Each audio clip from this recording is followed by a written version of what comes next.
Votre invitation. François Bayrou veut ouvrir un grand débat public sur l'identité française. Est-ce qu'il marche un peu sur vos plates-bandes au RN, le Premier ministre ?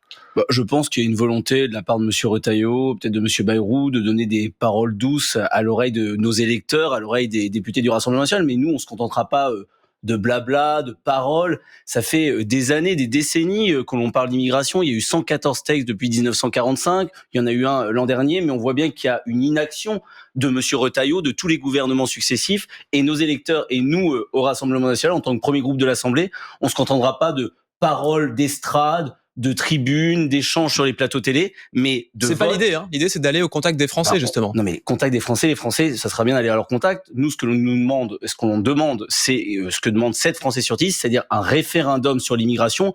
Les Français, ils veulent pas juste en parler. Ils veulent que ça change. Ils veulent qu'il y ait la fin de ce laxisme en matière migratoire. Ils veulent qu'il y ait un changement de cap, des mesures très concrètes, du rétablissement de délits séjours réguliers à la fin de l'aide médicale d'État, en passant par la fin du droit du sol. Gérald Darmanin et Bruno Retailleau, ils posent clairement la question de restreindre le droit du sol à tout le territoire français. Ils veulent finalement comme vous, ils parlent comme vous. Est-ce que ça va pas finir par vous invisibiliser, puis par séduire tout simplement vos électeurs, les électeurs RN ? Nous, on se satisfait si déjà on arrive aussi à convaincre nos adversaires. On arrive à convaincre ceux qui, pendant des décennies, ont critiqué le Rassemblement national contre vents et marées. On était les seuls à en parler. Après, mais est-ce que le risque, c'est pas Nicolas Sarkozy 2007, c'est-à-dire comment il a récupéré, on va dire, les électeurs du Rassemblement national, du Front national à l'époque. C'est le bon exemple. Nicolas Sarkozy, et je pense que les gens l'ont encore en tête. C'est qu'on avait promis le Karcher, on a eu un filet d'eau tiède, il n'y a rien eu. On a eu Monsieur Darmanin. Ils ont voté pour lui en 2007 de manière massive. Vous savez, je pense que les Français se feront pas avoir plusieurs fois. Ils ont quand même une mémoire, il y a une mémoire collective qui existe en la matière. Et puis on le voit aussi les chiffres. C'est-à-dire que Monsieur Darmanin, Monsieur Retailleau, on vend de ce couple, mais les chiffres de Monsieur Darmanin à l'intérieur ont montré une progression, une augmentation des délivrances de titres de séjour, l'absence d'augmentation des exécutions. Une augmentation de 1,8%, c'est pas non plus une explosion. Alors que les Français attendent une baisse drastique. Et en revanche, il y a des expulsions qui sont en hausse, 26, près de 27%. Alors sur quelques semaines, quelques mois, mais aujourd'hui, ce que l'on attend. Mais sur l'année 2024. Oui, sur les chiffres que monsieur Retailleau a donné ce matin dans le JDD. Mais concrètement, il y a aucun changement fort en matière immigratoire. C'est-à-dire que là, on attend une loi, ça serait une simple loi sur le droit du sol, il n'y a rien eu. Il y a eu une circulaire de monsieur Retailleau. Cette circulaire, elle va faire que accentuer les régularisations. Elle va faire qu'augmenter les régularisations, parce que quand vous donnez 7 ans elle est à une personne, c'est pas l'idée. Alors, oui, mais parce que c'est une fausse bonne idée. Je vais vous expliquer très, très clairement. Quand vous donnez 7 ans à des personnes pour créer une vie privée et familiale avant d'être régularisées, et bien après, devant un juge, qu'est-ce qui se passe? Sur la base de l'article 8 de la CEDH, on dit que la vie privée et familiale aujourd'hui est constituée en France et que la personne ne peut plus expulser. Donc aujourd'hui, ce que l'on attend, c'est un changement massif, un référendum et des vraies mesures. Parce que M. Retailleau, il est là depuis des semaines, mais il n'y a même pas eu un projet de loi. Il n'a rien proposé. Vous dites un référendum. Alors, quelle est votre question? Ce serait quoi? Nous avons déjà un texte que nous proposons, et les Français devront s'exprimer sur oui ou non, voulez-vous approuver ce texte? Et dans ce texte, il y a, par exemple, le remplacement de l'aide médicale d'État par l'aide médicale d'urgence, le rétablissement d'un délit de séjour régulier. Mais le reste, c'est pas possible. L'AME, c'est un sujet social, donc ça pourrait rentrer dans le champ référendaire, mais le reste... L'article 11, vous savez... Monsieur Schottel, qui était l'ancien secrétaire général du Conseil constitutionnel, dit que l'article 11 permet, bien entendu, puisqu'il permet de traiter par référendum des sujets économiques et sociaux, et que l'immigration, c'est un sujet qui touche tous les sujets en matière de services publics, d'économique, de social, puisque ça touche le système social, l'hôpital, le logement, la sécurité. Et donc, bien entendu, on peut faire un référendum en posant une question simple, oui ou non, sur un texte avec un certain nombre de mesures, comme on l'avait fait en 2005 sur le référendum sur une constitution européenne. C'est un texte global où vous l'approuvez ou vous le refusez. Le gouvernement n'en a pas l'air certain pour l'instant, en tout cas. Le droit du sol, ça touche moins de 40 000 personnes par an. Ça changerait quoi, finalement? Qu'est-ce que ça va régler dans l'immigration illégale de le réformer? Et vous savez, c'est un ensemble d'un arsenal juridique qu'il faut faire évoluer sur le groupement familial, sur tout ce qui peut donner un certain nombre de titres de séjour pour soins, sur l'aide médicale, sur donc le droit du sol seul, ça sert à rien. Mais le droit du sol, c'est une pierre à l'édifice. Bien entendu, ce n'est pas la solution miracle à tout. Mais ça envoie aussi un signal d'une philosophie, c'est qu'en France, pour être français, ça s'hérite ou ça se mérite. Soit ça s'hérite parce que vos parents sont français. Donc vous dites comme Gérald Darmanin, c'est une volonté. Mais bien entendu. On ne peut pas brader la nationalité française. On n'est pas français, on n'est pas dans cette nation comme ça par hasard, simplement par le fait de naître sur le sol, sur le territoire. Dans tous les pays d'Afrique, dans tous les pays d'Asie et même dans des pays européens, je pense à l'Italie, il y a le droit de la filiation. Et si vous voulez Mais ce n'est acquérir pas la que nationalité, naître, c'est vivre aussi pendant 5 ans sur le territoire. oui, mais ça suffit pas, vous savez, de se maintenir sur un territoire pour être pleinement français, pour aussi C'est un début avoir d'intégration. les droits et les devoirs. Il faut aussi que l'assimilation soit faite, et donc il y a un élément matériel pour être français. On se pose la question, qu'est-ce qu'être français? Être français, c'est bien entendu un élément matériel, c'est avoir cette nationalité, mais aussi un élément immatériel, philosophique, d'amour de la nation, de sa culture, de sa civilisation, de son histoire. Dernièrement, François Bayrou a été vivement critiqué, notamment par la gauche, pour avoir évoqué un sentiment de submersion concernant l'immigration. Conséquence, eh bien, les socialistes ont déposé une motion de censure spontanée via l'article 49.2. Le texte portera sur la défense des valeurs de la République. Est-ce que vous voterez cette censure ? Vous savez, nous, on est un groupe, donc on se réunira quand cette motion sera déposée. Elle n'est pas encore déposée. Pour le moment, c'est une menace avec une date, mais pour le moment, ce n'est pas le cas.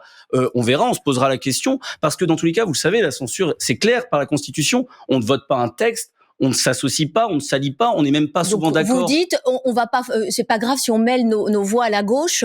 Si on a envie de renverser le gouvernement Bayrou, on le fera. Oui, on s'est toujours posé cette question. Nous, si on considère que M. Bayrou doit partir, ce gouvernement doit partir, et qu'on peut avoir mieux comme gouvernement, on se posera la question. Mais est-ce que le moment est arrivé ?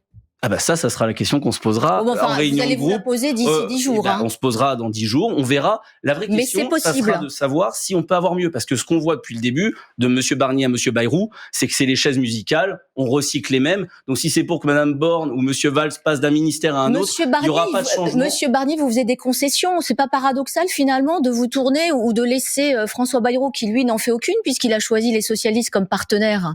Vous aviez quelqu'un avec qui vous pouviez communiquer avant. Toutes les lignes rouges que l'on avait données à M. Barnier n'ont pas été remis dans le budget de M. Bayrou. 3 sur 4, c'est quand même pas mal, y a eu, bien entendu, grâce à la censure du Rassemblement national et grâce à ce que l'on a porté en tant que premier groupe, la baisse de l'électricité de 15% au mois de février, la réindexation des retraites, l'absence de déremboursement des médicaments.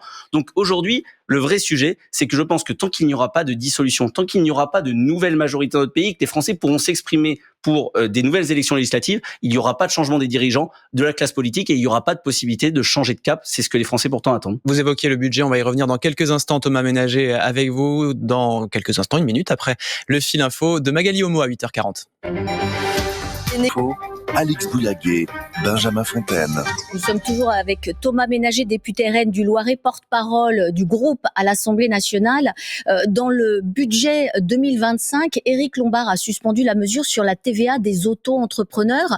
Leurs revenus devaient être assujettis à la TVA au-dessus d'un seuil de 25 000 euros par an. Vous demandez, il y a eu une demande d'abandon de cette mesure, sauf que, donc il y a une suspension, sauf que le 15 octobre dernier, le RN, vous avez déposé un amendement qui allait exactement dans le sens du gouvernement, alors que vous dénoncez aujourd'hui cette mesure. Il n'y a pas une totale hypocrisie? Alors nous, déjà, on se satisfait que M. Lombard ait entendu, puisqu'on a lancé une pétition pour demander un retour en arrière. Concernant cet amendement, pour que vos téléspectateurs comprennent bien, c'est pas un amendement du groupe Rassemblement national. Il y a eu quelques députés du Rassemblement national. Pas Marine Le Pen, pas Jean-Philippe Tanguy qui est en charge des sujets économiques. Moi, à titre personnel, je ne l'avais pas signé, qui avait déposé un amendement pour changer un certain nombre des seuils. Vous baissiez encore plus le seuil, pour les seuils. Et quand 18 on lisait 750 euros. Alors, c'était pas, je vous dis, un amendement du groupe en tant que tel, c'est un amendement de quelques députés, d'individualités. Mais quand on lisait l'exposé sommaire, l'exposé des motifs,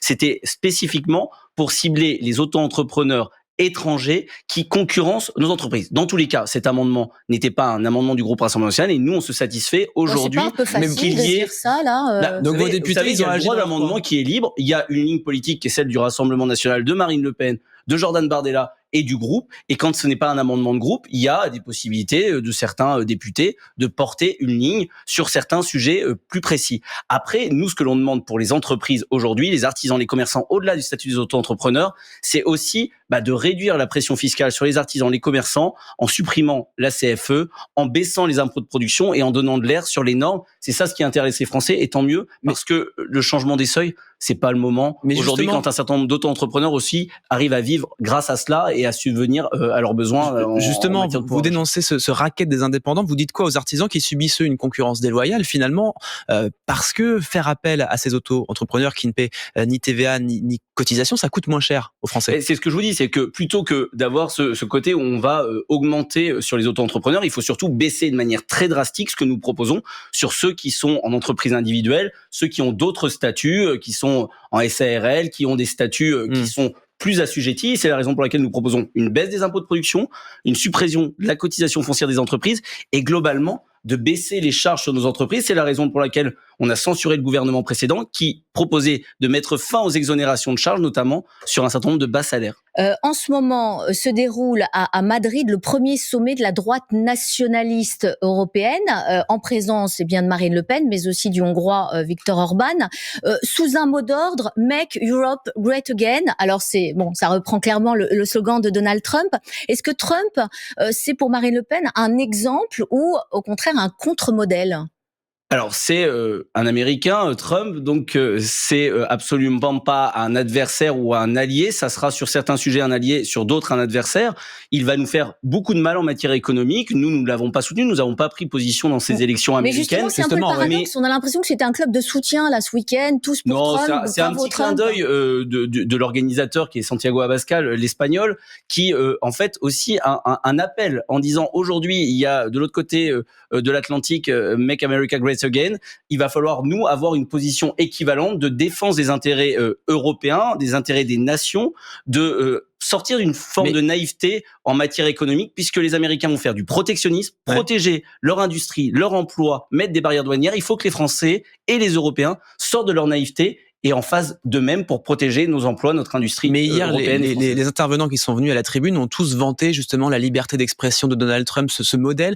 Comment on peut se dire patriote et justement vanter ce modèle alors que on sait que Donald Trump, avec des droits de douane, pourrait tout à fait mettre à mal l'économie française, par exemple? Mais je vous dis, on peut se dire que c'est pas un modèle qui va nous servir, mais qu'on doit faire de même, avoir le même patriotisme, avoir la même capacité sur les sujets régaliens que ce qu'a fait Monsieur Trump avec la Colombie, qui a créé un bras de fer avec la Colombie en matière migratoire. Il faudra faire, nous, en France, demain, la même chose avec les Comores, avec l'Algérie. Donc, il faudra demain développer et protéger notre industrie française, mettre un certain nombre de barrières douanières, avoir un rapport de force, parce qu'on peut plus être la seule zone au monde avec d'un côté la Chine et de l'autre côté les Américains qui ne se protègent pas, qui laissent des accords de libre-échange, qui laissent notre marché ouvert à tout va, sans avoir des mesures de protection, puisque au final, c'est nous qui en payons le prix aujourd'hui. Quand Elon Musk pousse les électeurs allemands à choisir l'AfD, l'extrême droite allemande, contre Olaf Scholz aux prochaines élections, vous dites quoi? C'est de la liberté d'expression ou c'est de l'ingérence? Alors on est à la frontière entre les deux. Moi, je considère qu'il y a une forme d'ingérence et heureusement en France, notamment d'un point de vue financier, les élections ne peuvent pas être soumises à des ingérences puisqu'elles sont protégées. Il ne peut pas y avoir d'argent étranger, d'entreprises et que tout est encadré. Il y a quand même eu des prêts contractés par le RN auprès de banques russes à une époque. Enfin, c'est pas. Donc c'est de l'argent une ingérence. C'était une banque privée russe, mais qui était une banque parce qu'aucune banque française, et ça ouvrira le débat de la Banque de la démocratie, refusait de prêter et on a remboursé. C'était un taux d'intérêt, je crois, de 7%. Donc c'était pas un cadeau d'amis. Ce qui est certain, c'est qu'il faut qu'il y ait un certain nombre de limites, pas d'ingérence étrangère. Vous savez, nous on est souverainistes, on défend la souveraineté de notre nation. Donc quand des intérêts étrangers viennent influer sur des élections, on ne peut que le dénoncer et ne pas y être favorable. Et juste rapidement, pourquoi il n'y a aucune relation personnelle ou même professionnelle entre Donald Trump et Marine Le Pen? Il y en aura une le moment venu où quand Marine Le Pen en 2027 sera présidente de la République. Vous savez, je vous le dis, vous pouvez pas d'un côté dire que c'est un exemple et je vous dis que c'est pas un allié, que c'est un Américain qui aura des points de convergence et des points de divergence importantes. Et le moment venu, nous, en tant que, je l'espère, à la tête de ce pays, il y aura des relations comme il y en a avec tous les pays et toutes les grandes démocraties parce que les États-Unis sont une grande démocratie. Thomas Ménager, le MRAP, le mouvement contre le racisme et pour l'amitié entre les peuples, vient d'effectuer un signalement auprès du parquet de Sens contre le maire RN de Pifon, Xavier Rosali, pour provocation publique à la discrimination, à la haine ou à la violence.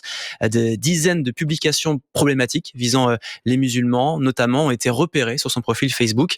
On a beaucoup parlé des brebis galeuses au moment des législatives, fustigées par Jordan Bardella. Elles sont encore dans vos rangs? Alors je découvre, vous m'apprenez cet élément. C'est un proche de Julien Audoul qui est député de Yonne. S'il y a, moi j'ai pas connaissance de ces publications. S'il y a un signalement, il y a la justice. S'il y a la justice, elle s'exprimera. Mais il y a encore du ménage à faire, donc je suis pas au courant, donc on aura peut-être l'occasion d'en être informé et le parti de se positionner sur cette question. Ce qui est certain, c'est que nous on est toujours intransigeants dès lors qu'il y a des propos qui sont contraires aux valeurs républicaines, au projet que défend le Rassemblement national, que défend Marine Le Pen et Jordan Bardella. On l'a prouvé, on n'a pas la main qui tremble. Donc vous pourriez l'écarter aussi éventuellement. Aujourd'hui, je vais pas m'exprimer. Je vous dis, j'ai pas les informations, mais on a prouvé par le passé que nous souhaitions avoir des personnes qui sont dans la ligne du Rassemblement national et que nous n'avions pas la main qui tremblait quand il fallait le faire. Très rapidement, 13 personnes vont être jugées en juin pour des insultes racistes et pour avoir participé à une vague de haine en ligne contre Aya Nakamura avant sa participation à la cérémonie des Jeux de Paris. Ce sont des internautes liés à l'extrême droite qui sont visés. Marine Le Pen avait évoqué une humiliation pour la France.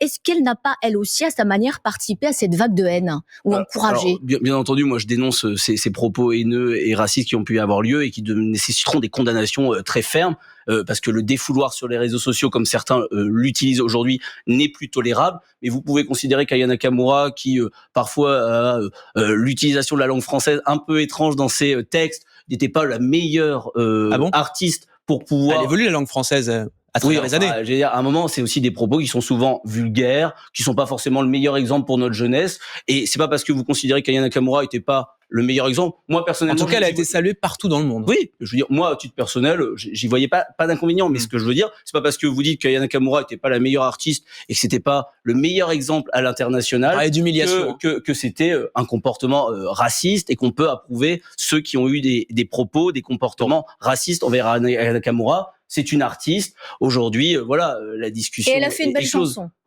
Oui, c'est ça. Chacun. C'est pas du goût de Thomas Ménager, on a bien compris. Les goûts, les couleurs, vous savez, il faut tout est dans la nature. Merci Thomas Ménager, député porte-parole du RN à l'Assemblée nationale. Merci Alix, très bonne journée.